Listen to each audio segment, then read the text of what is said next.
Seperti itu juga dianggap juga sebagai matinya kepakaran. Jadi benar-benar ada pakar tetapi tidak dianggap.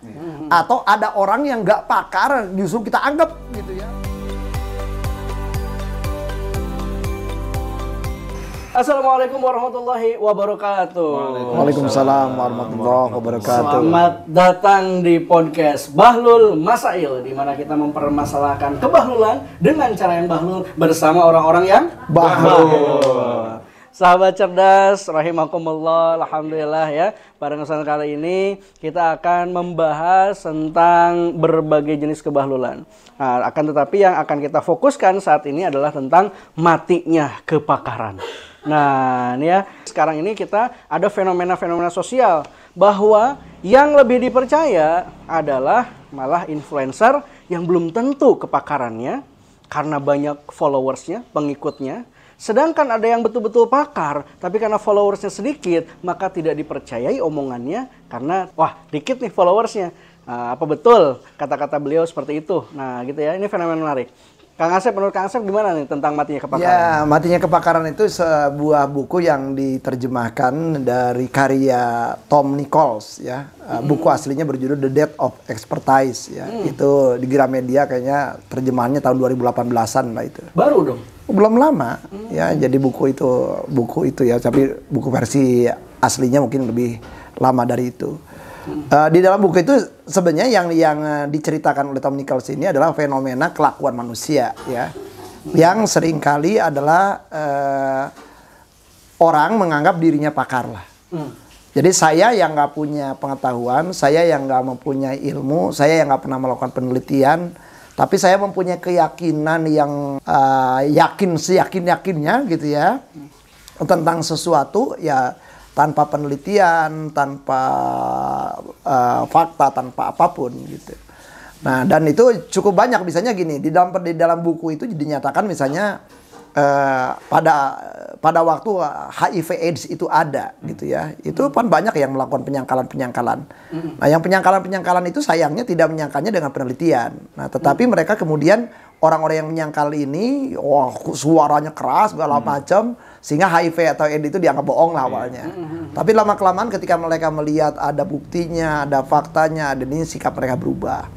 Nah, kemudian mengenai HIV/AIDS ini sendiri ada di satu masyarakat di Afrika, ada seorang kepala negara ya yang bahkan tidak mau lah ada pengobatan segala macam yang mengakibatkan justru banyaknya warga-warga yang meninggal. Jadi sikap merasa diri pakar itu atau tidak mau mendengarkan pakar juga dianggap sebagai matinya kepakaran gitu.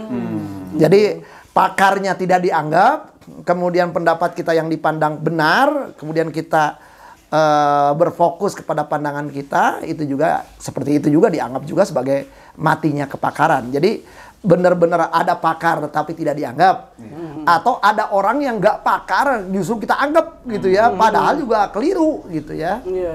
Nah, cukup banyak juga itu. Nah, jadi membahas tema-tema itu. Nah, otomatis kalau kita ngelihat kayak gitu, berarti ya bisa ngelihat yang mana nih kita nih.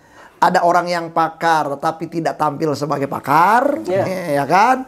Ada orang yang pakar tampil sebagai pakar, otomatis yang pertama ya kan? Dia pakar tetapi dia tidak bisa tidak tampil sebagai pakar. Ada yang ketiga, bukan pakar tapi tampil sebagai pakar. Bukan pakar dan tidak tampil sebagai pakar. Berarti kan yang bagus yang dua ini nih. Yang ini nih yang ini kan gitu, yang PR-nya ya. Yang PR-nya. Nah, karena juga tantangannya saya rasa juga kenapa banyak orang-orang yang ini nih bukan pakar tetapi tampil sebagai pakar, tetapi didengar justru gitu ya. Yang tadi di masyarakat netizen ini, karena dia mempunyai sebuah saluran yang dia kelola, dia punya para penggemar, dan sudah ada si penggemar itu sendiri sudah terjalin kesukaan, ada banyak likers, ada subscriber segala macam, sehingga bagi para likers seperti ini otomatis jalinan emosi lebih engagementnya itu lebih karena dasarnya dari emosi yang terbangun gitu ya, kesukaan tadi. Nah, sehingga apapun yang diomongin kalau udah liking, udah. Nah, itu masuk tuh ke dalam hukumnya ada seorang ahli psikologi persuasi namanya Robert Cialdini. Nah, salah satunya itu adalah aspek yang sifatnya bisa mempersuasi orang itu adalah like tadi. Unsur like tadi. Jadi semakin seseorang disukai, peluangnya adalah semakin orang itu diikuti gitu. Nah, jadi otomatis dalam hal ini fenomena-fenomena hadirnya kan cukup banyak tuh yang lucu. Bisa aja ada seorang profesi sesungguhnya adalah A. Tetapi dia jadi endorser untuk produk yang non A. Ya. Banyak kan yang begitu kan? Banyak Kan gitu. Kan kalau menurut kita nggak nyambung banget gitu. Apa urusannya gitu ya. Kalau Salatif kan memang endorse ini Hatta memang dia foundernya. Emang dia foundernya. Gitu. Dia juga bisa ngejelasin tentang itu. Berarti kan dia pakar kalau hal itu. Hafal tanpa menghafalkan. Hafal tanpa niat menghafal. Tapi istiqomah. Nah, jadi yang ini nih. Nah, nanti kita lihat ya. Jadi kalau ngadepin yang ini gimana gitu ya. Nah, yang berikutnya juga ada orang yang pakar. Sesungguhnya dia harusnya di saat-saat yang tertentu, saat terpenting harus menampilkan kepakarannya. Justru banyak orang-orang yang seperti ini tidak tampil oleh berbagai macam sebab, termasuk juga barangkali bagi media media-media yang mainstream, media-media yang baik akan membuat memberikan media itu adalah untuk tampilnya si pakar ini. Tetapi di media-media tertentu yang lebih mementingkan rating dan segala macam sangat mungkin bukan itu yang dicari. Yang penting rame gitu. Yang rame bisa jadi yang ini gitu. Berarti sebetulnya Kak Asep yang dua ini bisa kolaborasi. Karena yang pertama kan dia pakar di bidang A, artinya di bidang masalah. Ada yang B ini dia pakar di bidang media. Harusnya kalau kolaborasi. Kalau kolaborasi yang si pemilik media ya jadi pewawancara saja. Si pakarnya biar dia ngomong. Jadi dia ngomong. Oke, Ustaz. Ini kan kita kemarin ya telah mengalami masa-masa pandemi. Masa pandemi ini kan mendadak pakar. Mendadak itu pakar. Pertama. Lalu yang kedua juga ada artis-artis yang hijrah gitu, mendadak pakar agama. Ya kan, ini mendadak pakar ini juga ini adalah sebuah fenomena yang menarik. Bagaimana nih Ustaz kalau dalam Islam kita harus mengikuti yang mana nih Ustaz? Atau gimana nih fenomenanya kalau pakarnya yang sebetulnya bukan pakar gitu? Sementara pakar yang sesungguhnya aja biasa aja. Gitu Pakar Diman. Pakar Yono. Nah, pakar itu juga ada singkatan. Apa tuh? Kalau kata ini, Pakasaban Karawitan. Itu ya pemain gamelan lah. Itu vocabulary baru nih. Pakasaban Karawitan. Pakasaban Karawitan jadi pakar ya. Pakar ya. Iya. Lanjut, Ustaz. Jadi sebenarnya di zaman Rasul SAW beliau juga sudah bersabda, "Idza wusidal amru ila ghairi ahlihi fantadhiris sa'ah." Jika sebuah urusan itu diserahkan kepada bukan pakarnya, maka tunggulah kehancurannya. Nah, jadi di era matinya kepakaran, ini adalah merupakan sebuah indikator matinya sebuah peradaban juga bisa jadi. Ini khawatirnya begitu. Maka ini saddud dzara'i, sebelum nanti hancur semuanya, maka kepakaran harus dikembalikan. Nah, di satu sisi kan kita abundance of information. Iya, itu dia masalahnya. Banyak sekali informasi, orang jadi tahu segala hal. Betul. Orang bisa jadi pakar dalam waktu sekian menit atau sekian jam nonton YouTube dan lain sebagainya gitu, Ustaz. Tapi di sisi lain juga ada misleading, misinformasi. Bagaimana menanggapinya tuh Ustaz kalau dalam Islam? Iya, di dalam Islam Rasul juga bersabda, "Unzur maqala wala tanzur man qala." Lihatlah apa yang dibicarakan, jangan lihat siapa, apakah influencer dia kah? Apakah bisa jadi ini bukan hanya zaman sosmed sekarang ya. Zaman dulu juga bisa jadi kepakaran itu dimatikan. Oleh apa? Misalkan oleh power. Oleh kekuasaan ya. Oleh kekuasaan. Ini juga matinya kepakaran sebenarnya. Tapi memang sekarang lebih masif ya. Karena siapapun bisa. Bahkan ini juga terjadi juga di Amerika kan. Makanya kita dalam rangka kita disclaimer nih ya. Dalam rangka kita juga tidak mematikan kepakaran, kita menggunakan istilah bahlul. Karena kita ngerasa bukan pakar. Bukan pakar ya. Maka bisa jadi yang pakar kalah sama yang bahlul. Akhirnya kebenaran itu dikalahkan oleh kebahlulan. Makanya saya khawatirnya podcast kita ini dikutip. Apa tuh? Dikutip jadi bahan disertasi, bahan penelitian gitu ya. Menurut Kang Asep dari acara Bahlul Masail. Pengaruh tingkat kebahlulan terhadap kepakaran. imam madhab ini mereka orang-orang cerdas, Iya, orang-orang yang memegang teguh kebenaran. Tetapi kebenaran ini dikalahkan oleh kebahlulan, tetapi kebahlulan ini memiliki power, begitu. Oke. Nah, jadi sebenarnya bukan hanya fenomena sekarang, bukan hanya fenomena di Amerika gitu ya, di alam demokrasi lalu semua jadi mendadak politisi, gitu kan, mendadak pinter.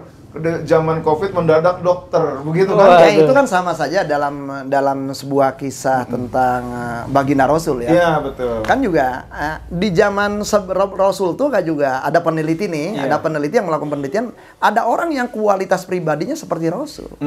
Ada gitu ya. Gitu ya. Ada yang kualitas pribadinya seperti Rasul. Dan dalam tanda petik juga di dalam masyarakat itu sangat mungkin dia juga bisa dalam tanda petik menjadi nabi gitu kan gitu. Makanya kadang-kala misalnya sejumlah sikap-sikap orang-orang tertentu kan gini. Muhammad itu benar. Tetapi masalahnya dia bukan bagian dari suku gue sih, jadi gue tolak Iya. Ada juga yang begitu. Jadi itunya matinya kepakaran tuh. Jadi matinya kepakaran tuh bisa dari yang pakarnya sendiri, bisa dari yang nerimanya gitu. Bisa. Jadi nih ada berbagai macam cara. Nah, berarti kalau bagi kita nih yang nerima, nah kan benda ini ya namanya smartphone. Nah, tetapi otomatis yang punyanya harus lebih smarter than smartphone gitu ya. Betul. Jadi lebih cerdas dibandingkan phone cerdasnya. Nah, tantangannya untuk menjadi cerdas itu tadi. Jadi kan ada kalau misalnya di sekolah itu ada namanya lower order thinking skill, LOTS disingkatnya. Lower order thinking skill. Jadi kemampuan berpikir yang tahapan bawah lah. Kemudian ada higher order thinking skill. Jadi tahapan berpikir yang lebih tinggi. Jadi sekedar membaca, menyimak, kemudian memperhatikan, mempersepsi, mengingat, mengungkapkan kembali itu masih di bawah ya kan. Tapi nantinya adalah kemudian bagaimana menerapkan, bagaimana mengaplikasikan, bagaimana merancang, bagaimana menganalisa itu adalah sesuatu yang lebih tinggi. Nah, kalau kita mau menjadi orang yang tidak mematikan kepakaran atau termatikan oleh kepakaran, maka ya mau nggak mau cara berpikir kita udah di hots itu. Jadi kalau mendengarkan informasi mau tidak mau kita nggak langsung reshare ya. Tetapi tanya dulu nih, bener apa enggak? Sumbernya dari mana nih? Gitu kan, bermanfaat apa enggak nih? Ya penting untuk dibagikan atau tidak gitu ya kan? Kemudian bermakna bagi kehidupan banyak orang atau tidak gitu ya. Kita ada ayakannya gitu ya. Nah, ada filter seperti itu. Nah, berarti kemampuan berpikir kritis adalah syarat kalau kita mau tidak menjadi terjebak, tergeser di dalam fenomena matinya kepakaran dan juga banyaknya arus informasi. Nah, ada sejumlah peneliti juga yang mengatakan bahwa informasi-informasi yang ada di warganet ini juga sebagian besar ya kalau kita verifikasi lebih dari 70% ya nggak ada kebenarannya gitu. Nah, tetapi problemnya tadi walaupun berita itu tidak benar tetapi sesuai dengan pikiran saya, sesuai dengan perasaan saya, sesuai dengan suku saya, sesuai dengan sikap saya, sesuai dengan katakanlah pandangan-pandangan pribadi saya, bisa jadi itu dianggap benar. Akhirnya apa bedanya nih Ustaz? Kebenaran dengan pembenaran nih Ustaz? Iya, kalau memang kebenaran memang dia menggunakan dua mata, dua telinga, ibaratnya gitu, untuk mencari kebenaran. Tapi kalau pembenaran, dia sudah memegang sebuah kebenaran, dia cari pembenaran yang lain. Dia cari alasan lah ya. Alasan untuk membenarkan. Nah, ini juga jadi kita menarik tentang kepakaran ini juga tadi kan beliau sampaikan bahwa kemampuan berpikir kritis ya. Lalu juga perlu juga kemampuan untuk merendahkan hati. Rendah hati, humble. Penting. Gini, di zaman Rasul siapa yang nggak percaya kepada Rasul? Begitu kan? Rasul urusan kuku aja, gunting kuku ditaati gitu ya. Tetapi suatu saat ketika beliau berperang membuat parit, kata Salman, Rasul ini wahyu atau bagaimana ya Rasul? Oh ini bukan. Oh kalau gimana kalau paritnya di sini? Ternyata Salman Al Farisi itu lebih didengarkan oleh Rasul. Rasul yang sudah ibaratnya jaminan kebenaran. Kebenarannya. Tetapi dalam hal ini strategi perang tentang parit, karena memang ini tradisi-tradisi dari Persia, dari Persia. Jadi tentu Salman Al-Farisi lebih paham Lebih pakar, bagaimana menerapkan eksekusi atau menerapkan dari pembuatan parit ini. Oh, antum a'lamu bi umuri dunyakum. Kamu lebih paham tentang ini. Jadi diperlukan sebuah kerendahan hati untuk menerima kepakaran orang lain. Rasul ibaratnya gitu ya. Sama lah Kang Odi. Kalau kita ngerasa lebih hebat dalam masalah ngapal Quran kepada orang yang founder hatam, yang sudah hafal tanpa niat menghafal, Itu hafal tanpa ya berarti menghafal. terjadi matinya kepakaran. Matinya kepakaran. Sama juga saya ditanya psikologi. Iya. Kebolak ya. Ya kebolak. Oke. Nah, itu. Jadi apa namanya tadi itu kan terkait dengan matinya kepakaran nih. Ada juga orang yang tadi rendah diri, Iya, rendah hati. Tapi juga ada juga karena kerendahan hatinya dia menjadi tidak terlalu dikenal oleh orang, sehingga justru bisa jadi kan dolim juga nih ya Kang Asep ya. Artinya dia sesungguhnya harusnya tampil, akan tetapi dia malah tidak tampil. Itu pertama. Lalu yang kedua juga ada juga yang melacurkan kepakaran. Betul. Nah ini fenomena menarik juga dengan kekuasaan karena dikasih ini dicarilah pembenaran gitu. Iya, selalu ada aja. Itu namanya sejarah berulang ya. Kalau di dalam bahasa Al-Qur'an itu namanya sunnatul awwalin. Jadi sejarah orang-orang dulu itu sejarah itu biasanya berulang. Selalu berulang gitu ya. Misalkan di zaman Rasul ada Haman, itu pakar itu. Tetapi melacurkan kepakarannya demi dunia. Katakanlah begitu. Ada yang begitu. Maka Syekh Mursyid Thariqah Qadiriyah Naqsyabandiyah Pangarsa Abah Hanom, kalau nggak salah beliau berkata, setinggi-tingginya ilmu, setinggi-tingginya pangkat duniawi, kalau dia sudah makan barang syubhat dan haram, ilmunya tidak lebih tinggi dari mata kaki. Dia yang tadinya pakar berubah itu karena makan haram, makan syubhat, syahwatnya tinggi, dia jadi rendah. Karena ilmunya jadi rendah, apa yang dia sampaikan orang, lah lu pakar cuman begitu doang, ini mah cemen, akhirnya matilah kepakaran dia.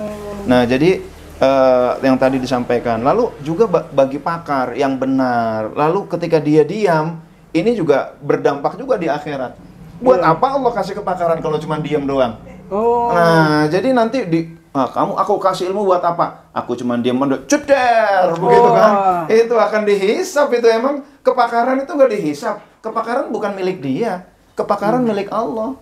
Sama-sama kuliah S1, S2, S3, yang satu pakar, yang satu enggak. Berarti gurunya, dosennya sama, mata kuliahnya sama, bukunya sama, kampusnya sama. Harusnya pakarnya sama dong. Kalau memang yang membuat pakar itu adalah kampus dan dosen. Tetapi kenapa kepakaran berbeda? Yang menentukan, memberikan amanah kepakaran itu Allah. Jadi ini kalau dia diam saja, dia tidak amanah, dia justru mengkhianati potensi yang Allah berikan. Oh, Masya Allah. Berarti sebetulnya mujahadah juga ya dengan menampilkan kepakarannya itu. Betul. Meskipun pahit. Meskipun pahit ya. Jadi kita harus fight agar mendapatkan fight meskipun pahit. Masya Dan memang Allah. dalam hidup itu tadi. Bahlul masalah memang begitu. Dalam kehidupan juga selain itu perlu juga dua hal. Iya.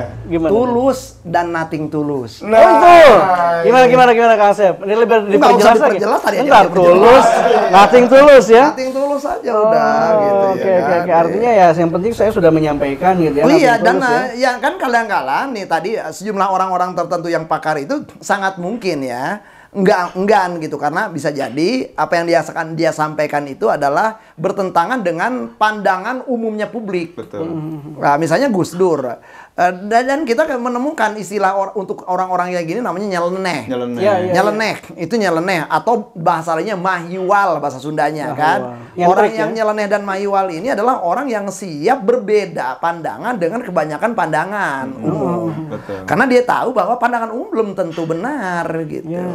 Maka dia berani untuk menyampaikan itu gitu. Walaupun dia tahu otomatis kan akan ada orang yang menentang, menghujat dan segala macam. Tapi kalau kita belajar dari Gus Dur, sikapnya dua saja.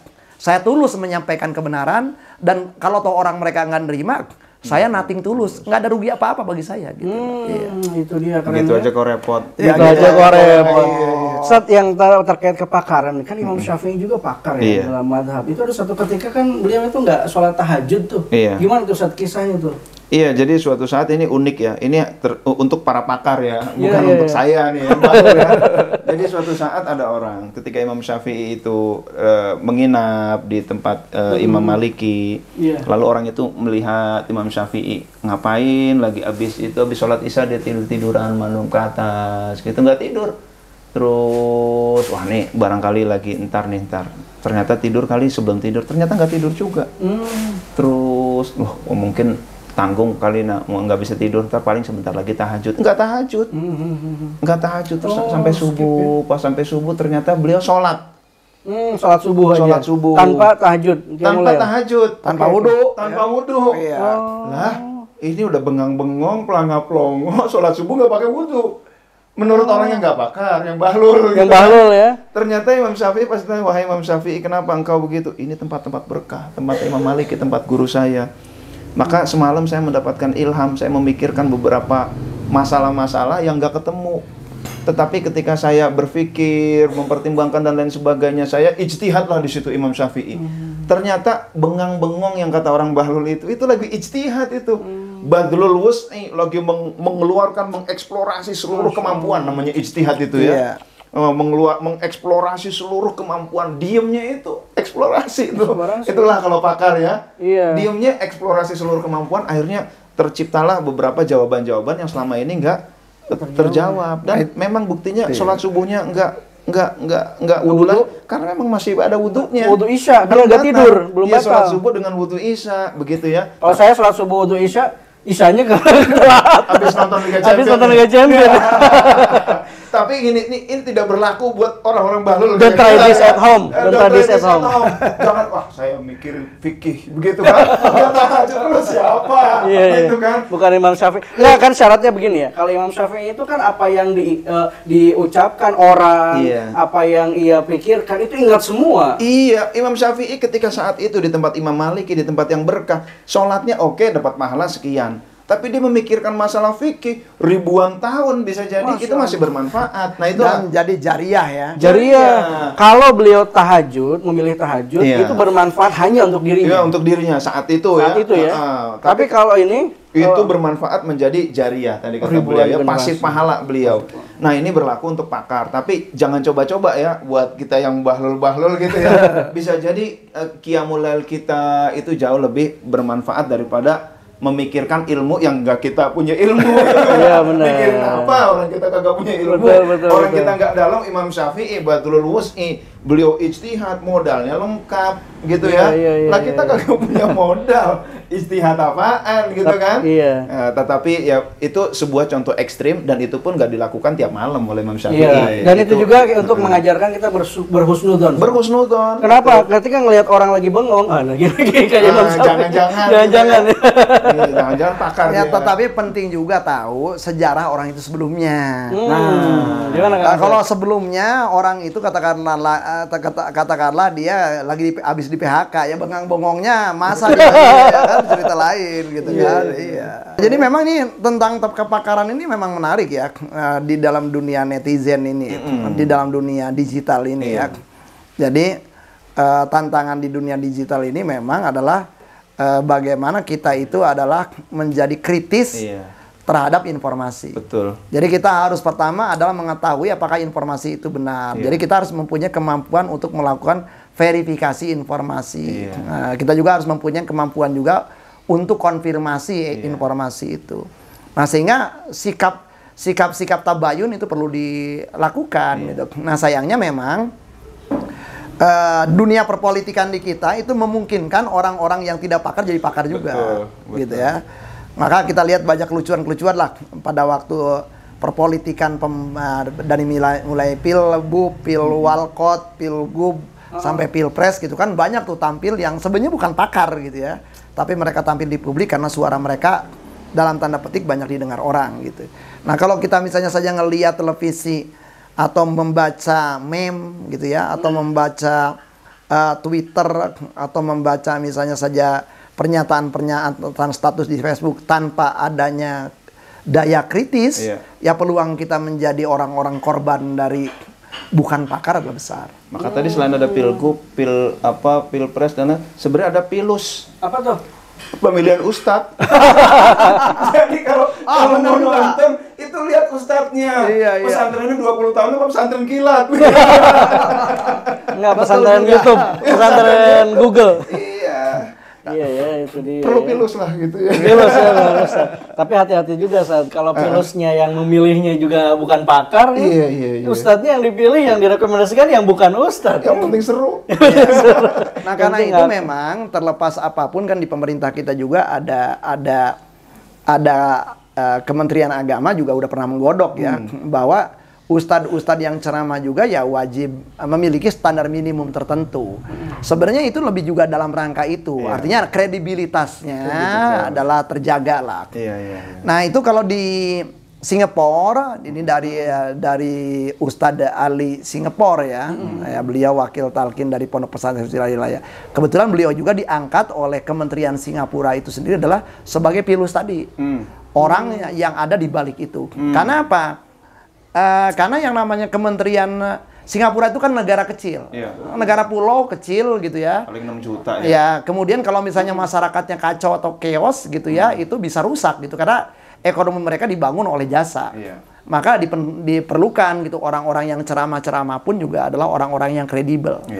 Nah, sehingga itu ada pemilihan. Jadi ada standarnya, misalnya si ustadz itu harus memiliki kemampuan bahasanya seperti apa, dirosa Islamiyahnya apa saja, standar minimumnya apa. Jadi kalau belum seperti itu dinyatakan Anda belum layak. Gitu. Itulah sertifikasi itu barangkali ya. Dan ada sertifikasi di sana. MUIS kalau nggak salah ya, Majelis Ulama Islam Singapura. Islam Singapura. Ya. Bukan Singapura sing nyemen gitu. Itu beda lagi.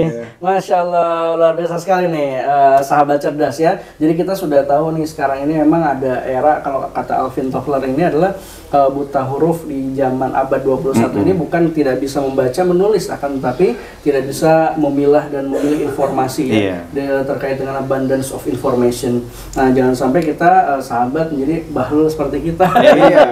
Soalnya kita juga udah korban-korban dari kebahlulan. Kebahlulan juga ya. Yang bukan pakar gitu ya. Yang bukan pakar. Oke, sahabat, ini closing statement dulu ya dari Kang Asep terkait dengan hal ini, apa solusinya nih Kang Asep? Ya, solusinya yang pertama ya berarti kita perlu belajar berpikir kritis.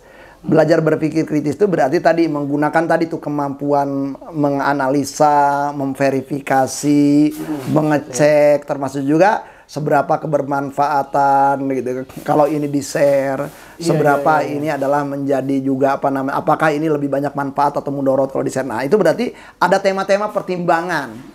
Jadi bukan spontan. Nah, jadi kalau sederhananya begini, Anda akan menjadi gampang, saya ketahuan jadi korban pakar yang bukan pakar apa? Kalau Anda membaca meme, tiba-tiba Anda langsung pengen reshare.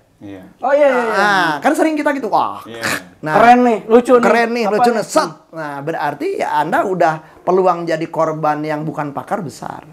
Karena Anda berarti tindakan Anda berarti bukan menggunakan higher order thinking skill gitu. Ada kiai juga yang berarti bisa di order tuh. Tentang tinggal order skillnya. Iya. Yang di order gimana tuh?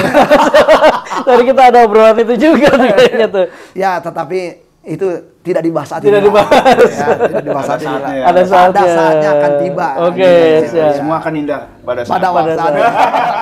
Sabar ya. Kalau belum indah, sabar aja.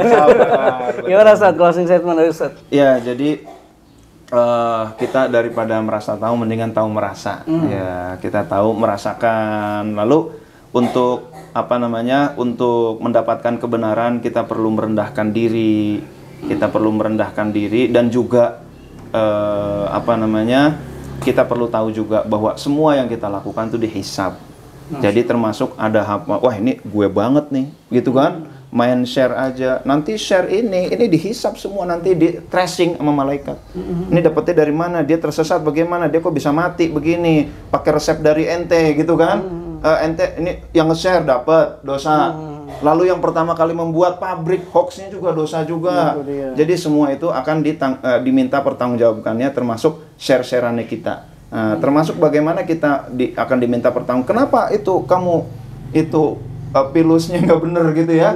Itu juga kita akan diminta pertanggung. Karena ini cocok banget, ini gue banget, gitu kan? Gue banget dalam arti yang tadi kata Kang Asep sampaikan. Ini apakah sesuai warnanya sama saya? Jadi pokoknya dari dia saya ambil. Nah, ini bagian dari kesombongan. Bagian dari kesombongan. Jadi a'lamun nas a'lamuhum fi ikhtilafin nas. Orang paling arif adalah orang yang paling banyak mengetahui perbedaan pendapat.